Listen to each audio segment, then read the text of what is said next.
성경 말씀은 출애굽기 1장 15절에서 21절까지 말씀입니다. 구약 성경 82면 출애굽기 1장 15절에서 21절까지 말씀입니다. 한 절씩 교독하시겠습니다. 애굽 왕이 히브리 산파 십부라라 하는 사람과 부하라 하는 사람에게 말하여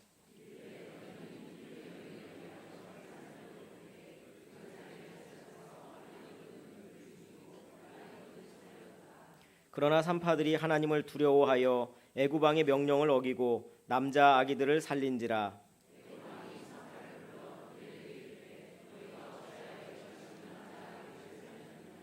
산파가 바로에게 대답하되 히브리 여인은 애굽 여인과 같지 아니하고 건장하여 산파가 그들에게 이르기 전에 해산하였더이다 하매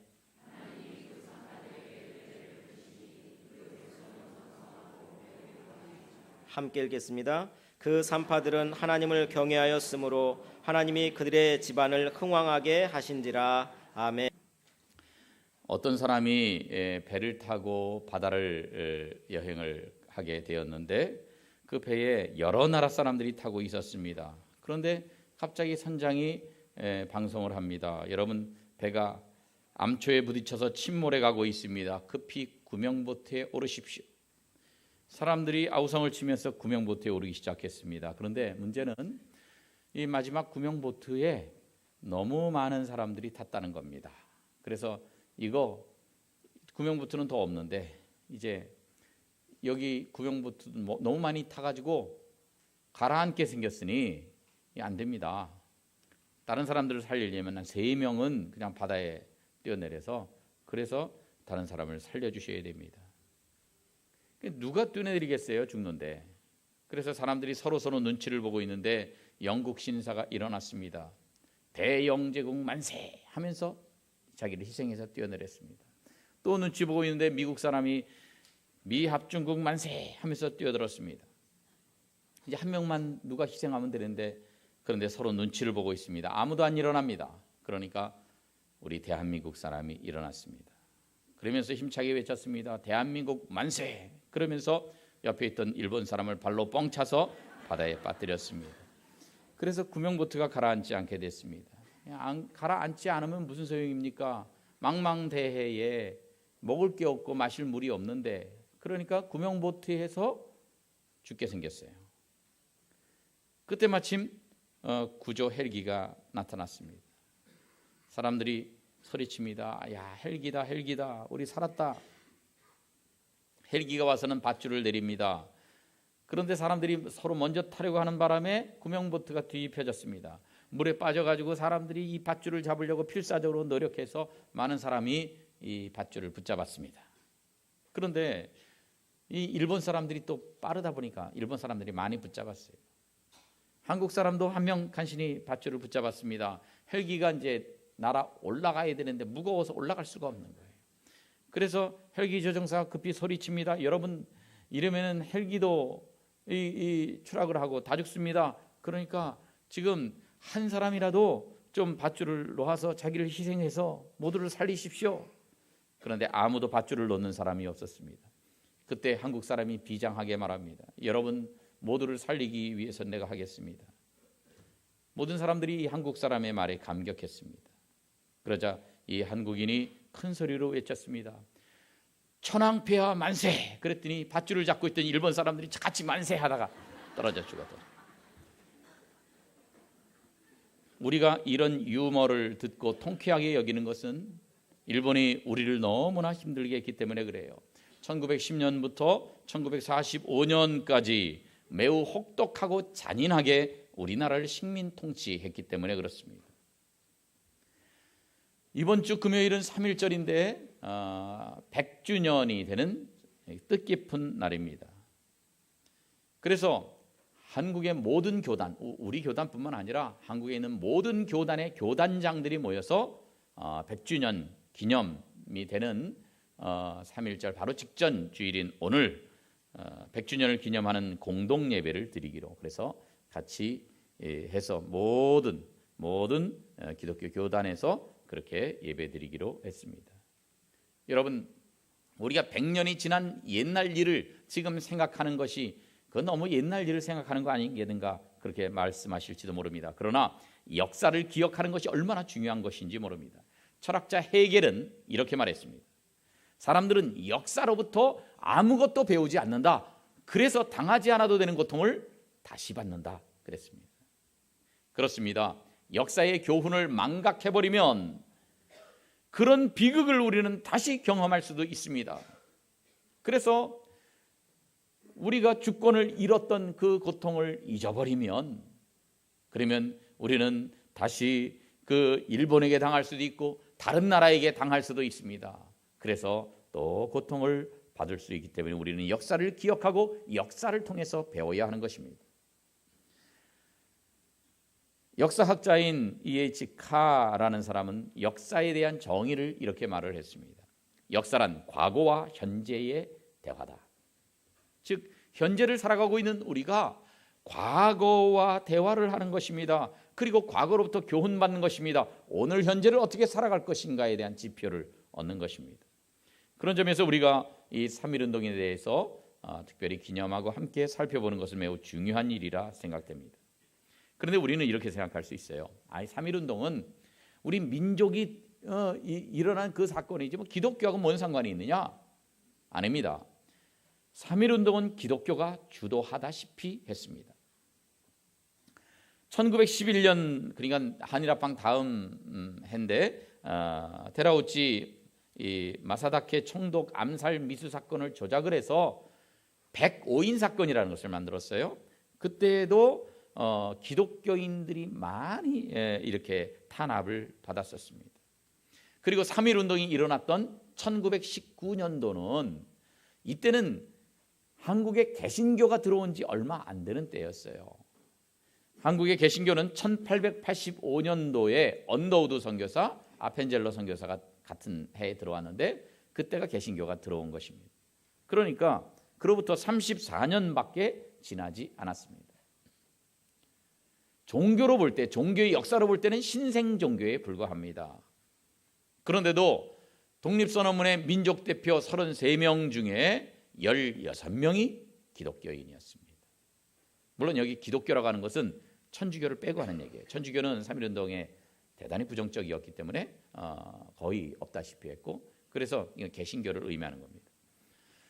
실제로 3.1운동에 참여한 사람 중에서 기독교인들이 참 많았습니다. 그때 당시에 기독교인은 30만 명이었습니다. 전국에. 그때는 남한이 아니라 남북이 하나였었으니까 북한까지 다 쳐서 한국 사람들, 예수 믿는 사람들이 30만 명이었습니다. 그런데 손병희가 이끄는 천도교는 300만 명이었습니다. 그 당시에. 그러니까 기독교는 천도교의 10분의 1밖에 안 됐었어요. 신자 수가. 그런데 이 3.1운동에 이 만세운동에 참여한 사람들의 숫자는 10분의 1 정도가 참여한 것이 아니었습니다. 그때 이제 3.1절이라고 3월 1일만 만세운동 했던 게 아니고 그게 이제 전국으로 퍼져나가면서 3월 달, 4월 달까지 여러 곳에서 다른 날짜에 다른 장소에서 만세운동이 벌어졌어요. 그런데 그중에 어디서 주동을 했는가 하는 것이 정확히 밝혀진 곳이 311곳인데 그 가운데서 기독교가 주동이 됐던 것이 78개 지역, 그 다음에 천도교가 주동했던 것이 66개 지역, 그리고 기독교와 천도교 합동으로 한 것이 42개 지역입니다. 그러니까 기독교는 10분의 1밖에 안 되는 신자를 갖고 있었지만 훨씬 더 많은 그런 일들을 주도했을 정도로 이렇게 3.1운동에 우리 전국으로 보면 전국 인구 당시 2% 안팎에 불과한 기독교인들이 얼마나 적극적으로 3.1운동에 참여했는지를 보여주고 있습니다. 이때의 가슴 아픈 사건 가운데 하나가 제암리 교회 학살 사건입니다. 바란 장터의 만세운동 이후에 3월 16일 날 오후 1시에 일본 경찰들이 제암리를 습격을 해서 청년 21명, 여인 2명, 23명을 제암리 교회당에다가 예배당에 감금하고 출입문을 못으로 박아버리고 그리고 석유를 뿌려서 불을 질렀습니다. 그래서 그 다음 그림을 보면 이렇게 거기서 또 탈출해 나오는 사람이 있으면 총으로 쏴 죽였어요. 그리고 그 예배당 안에서 어떤 한 사람이 아이를 창문 밖으로 내밀면서 이 아이만은 살려달라고 애원을 했지만 이 아이까지 칼질을 해서 일경이 죽였는 이 끔찍한 일이 이 제아미 교회에서 벌어졌던 것입니다. 이때 캐나다 선교사 스코필드가 이 사실을 보고 정말 떨리는 손으로 이 참혹한 장면을 카메라에 담고 그리고 제암리 수천리에서의 잔악 행위에 대한 보고서를 작성해서 전 세계에 일제의 만행을 알렸던 것입니다. 조선 총독부의 자료를 보아도 3.1운동으로 전소된 완전히 소각된 예배당이 59개, 그리고 일부 파괴된 예배당이 24개, 그 다음에 일부 파괴된 기독교 학교가 3개에 이를 정도로 교회를 중심으로 이런 일들이 벌어졌던 것입니다. 1919년 6월 30일에 조선 총독부의 통계에 의하면 6월 30일이에요. 그러니까 3.1운동이 조금 지나고 나서 그때의 통계에 보면 이 3.1운동 만세운동 때문에 감옥에 잡혀간 기독교의 사역자가 151명이 넘었다는 기록이 있습니다. 사역자라고 하면 이제 그때 당시에 목사님도 있었고 이제 그 당시에는 목사님이 많지 않으니까 전도사님이 교회를 담임하는 경우들이 많았어요. 그래서 그런 분들까지 포함해서 151명이 감옥에 만세운동 때문에 잡혀갔다. 이거는 3.1운동에 기독교가 얼마나 주도적으로 또 적극적으로 참여했는지를 보여주고 있고 그때 당시 2%에 불과했던 기독교인들이 우리 민족을 얼마나 이렇게 이끌고 갔는가 이것을 우리는 명확하게 볼 수 있는 것입니다. 그러면 기독교 개신교만 그랬느냐? 그게 아닙니다. 3.1운동의 장로교회가 또 주축이 됐습니다. 그 독립선언문의 33명 민족 대표 가운데서 총신대학교의 전신인 평양신학교 출신이 5명이 되었습니다. 또 3.1운동을 추진했던 그 이승훈 장로님이 계시는데 독립지사 이승훈 장로님이 그렇게 신경을 썼어요. 그래서 그 손병희 씨가 이제 천도교 대표로서 제일 먼저 서명을 했지만 그 다음에 두 번째로는 평양 대부흥 운동의 주역인 길선주 목사님이 두 번째로 서명할 수 있도록 그렇게 했던 것입니다. 그리고 1919년 당시에 장로교 우리 교단의 총회장이었던 김선두 목사님도 3.1운동에 앞장서다가 다른 목사님들과 함께 투옥이 돼서 그때 우리 교단 제8회 총회에 총회장이 참석할 수 없어서 다른 사람이 총회를 인도했던 그런 기록이 있습니다. 3.1운동으로 많은 사람들이 체포가 되었는데 기독교인들이 3,348명이 체포가 됐습니다. 그런데 기독교인 3,348명 중에 장로교인이 몇 명이었느냐? 장로교인이 2,468명이에요. 그리고 감리교인 560명 정도 뭐 이런 거예요. 나머지 다른 교파입니다. 그러니까 3.1운동이 기독교가 중심이 됐고 기독교인 중에서는 장로교회가 중심이 돼서 이렇게 3.1운동을 했던 것을 우리는 보게 됩니다. 그럼 여러분 이렇게 3.1운동에 그 우리 개신교가 앞장섰으면 많은 목사님들, 많은 성도들 다 끌려가고 감옥에 가고 때로는 순교당하고 교회도 불타고 막 이랬으면 교회가 무너지고 말살되고 쇠퇴해야 될 것 아니겠습니까? 그런데 희한하게도 3.1운동 이후에 한국교회는 급속하게 성장이 되었다는 거예요.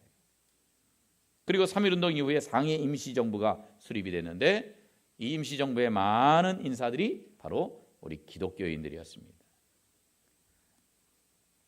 왜 성장할 수 있었는가? 오히려 쇠퇴해야 되는데 핍박받고.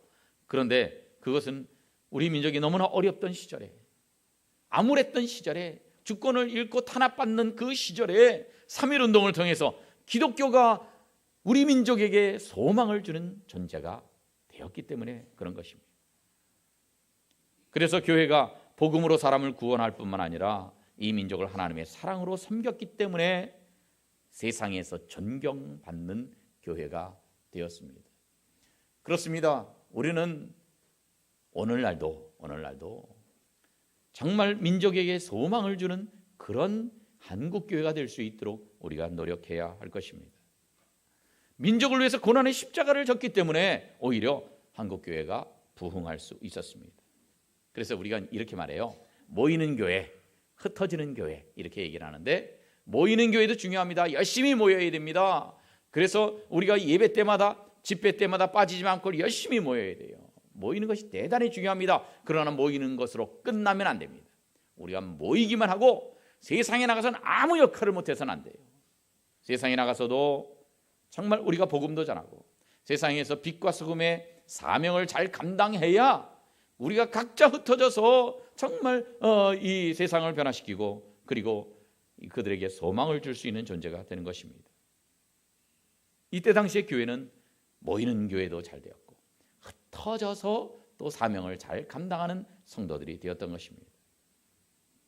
이제 3.1운동에 그때의 고난을 겪었던 우리의 그 100년 전 선배들을 생각하면서 우리도 그런 마음을 가져야 돼요. 우리도 민족을 사랑해야 되겠다. 우리가 애국심을 가져야 돼요. 하나님을 사랑하는 사람은 또 나라를 사랑하게 되어 있습니다. 애국심을 가져야 됩니다. 그리고 남북을 통일하되 복음으로서 남북을 통일해야 되겠다. 그것을 위해 기도해야 할 것입니다. 이제 3.1절 100주년을 맞았는데 오늘 본문을 살펴보면서 우리가 몇 가지 생각해야 될 것이 있습니다. 첫째, 지금의 모든 역사는 세상의 왕이나 세상의 통치자가 역사를 이끌어가는 것이 아니라 우리 하나님께서 역사를 이끌어 가신다 하는 겁니다. 따라합시다. 하나님께서 역사를 이끌어 가신다. 믿습니까? 세상 사람들은 그렇게 생각 안 합니다. 세상에 어떤 이념이 이끌고 가고 세상의 통치자가 또는 왕이 역사를 이끌어 간다고 생각하지만 그렇지 않습니다. 진정 역사를 이끌어 가시는 분은 하나님이십니다. 그 사건이 선명하게 나타난 것이 출애굽 사건입니다. 그때 당시에 가장 강력한 나라 애굽, 즉 이집트예요. 이 애굽의 왕 파라오, 이 바로 왕이 이스라엘 백성을 출애굽을 막았습니다. 그럼에도 불구하고 하나님이 10가지 재앙을 통해서 이스라엘 백성들을 출애굽시키지 않았습니까? 왕이 하는 것 아닙니다. 하나님이 역사를 이끌어 가시는 것입니다. 그 이전에는 요셉을 통해서 하셨어요. 요셉이 억울하게 종으로 팔려갑니다. 요셉이 종살이 합니다. 그리고는 억울한 감옥살이 합니다. 너무나 요셉에게는 억울해요. 그런데 하나님의 뜻이 계셨어요. 요셉이 총리가 돼가지고 혼자 잘 먹고 잘 살라는 것이 하나님의 뜻이 아니었습니다. 요셉 때문에 애굽 사람도 살리지만 애굽보다 더 중요한 것은 이제 하나님의 백성 이스라엘을 이룰 수 있는 야곱의 일족이 이 보호되고 또 이 번영돼야 되기 때문에 마치 인큐베이터처럼 그 애굽을 이용하셨던 것입니다. 그래서 미리 요셉을 보내셨어요. 그래서 그 기근 가운데 이스라엘 백성들이 조금 더 어려움 겪지 않고 애굽에서 번성할 수 있도록 하셨던 것입니다. 하나님은 우리 모르게 역사를 이끌어 가십니다. 우리 모르게 모든 이 하나님의 역사를 진행해 가십니다. 그런데 이 요셉을 알지 못하는 새로운 왕조가 이집트에 들어섰습니다. 그러자 히브리인에 대한 학대가 시작이 됐습니다. 노예살이를 합니다. 그리고 바로는 산파들에게 명령합니다. 이제 히브리 사람들 씨를 말려야 되겠다. 그러니까 아들을 낳으면 그 자리에서 죽여버려라. 그렇게 명령을 합니다. 하나님의 백성이 멸절될 고난의 절정에 서 있었습니다. 그런데 여러분, 이 위기에 하나님이 일하시고 하나님이 역사를 이끌어 가셨던 것입니다. 그렇습니다. 오늘 본문을 자세히 보면 출애굽기 1장 15절과 16절이 나오는데 여기에 주어가 누구예요? 주어가 애굽 왕이에요. 애굽 왕이 주인인 것 같습니다. 애굽 왕이 다 할 것 같습니다. 그런데 20절의 주어도 하나님이고 21절의 하반절의 주어도 하나님입니다. 당대 세계 최고의 강대국이고 세상을 움직이는 강력한 애굽 왕이 통치하는 것이고 그가 역사를 이끌어가는 것이 아니라 하나님이 역사를 이끌어 가시는 것을 오늘 본문은 말씀하고 있습니다. 그 애굽 왕과 하나님 사이에 두 산파가 있었어요. 십보라하고 부하라고 하는 두 산파가 있었습니다. 이 여인들이 누구 명령을 들어야 되겠습니까? 애굽 왕의 무서운 명령을 들어야 될 것 아닙니까? 전부 죽여야 된다, 사내 아이는 다 죽여야 된다, 이런 명령을 직접 내려야 되는데 그 명령 어겼다고 어떻게 되라고요? 삼족이 멸할 지경인데. 그런데 이 여인들이요, 애굽 왕을 두려워하지 않았어요. 누구를 두려워했어요? 하나님을 두려워했어요. 그래서 17절에 보면 이런 말씀이 나옵니다. 17절 다 같이 읽어보겠습니다. 시작. 그러나 산파들이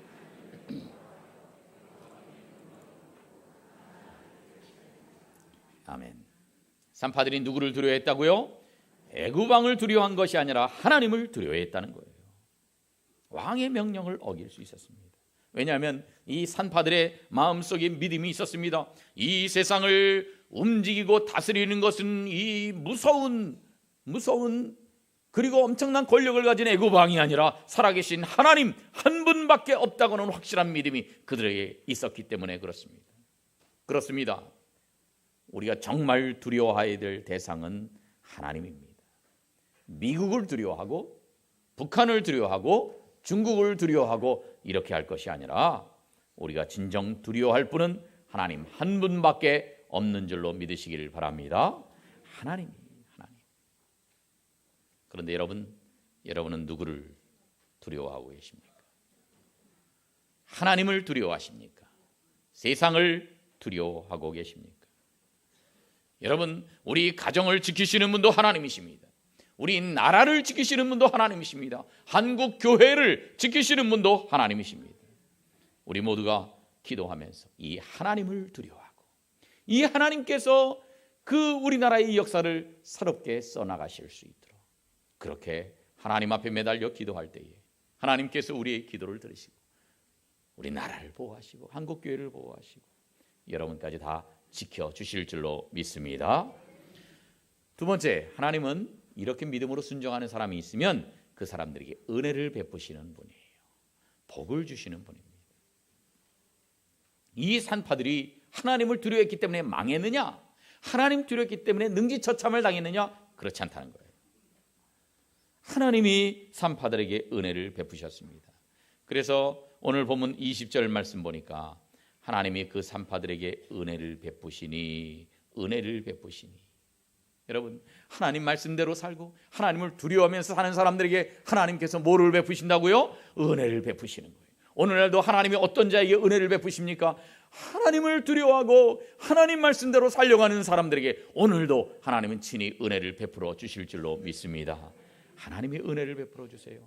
그랬더니요, 희한하게도 하나님이 산파들에게 은혜를 베풀어 주셨더니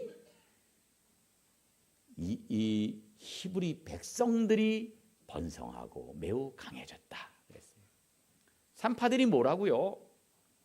연약한 두 여인일 뿐입니다.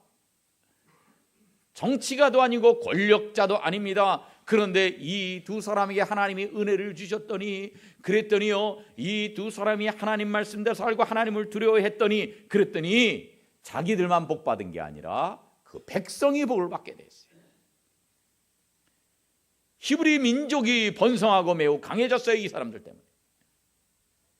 우리도 그래요.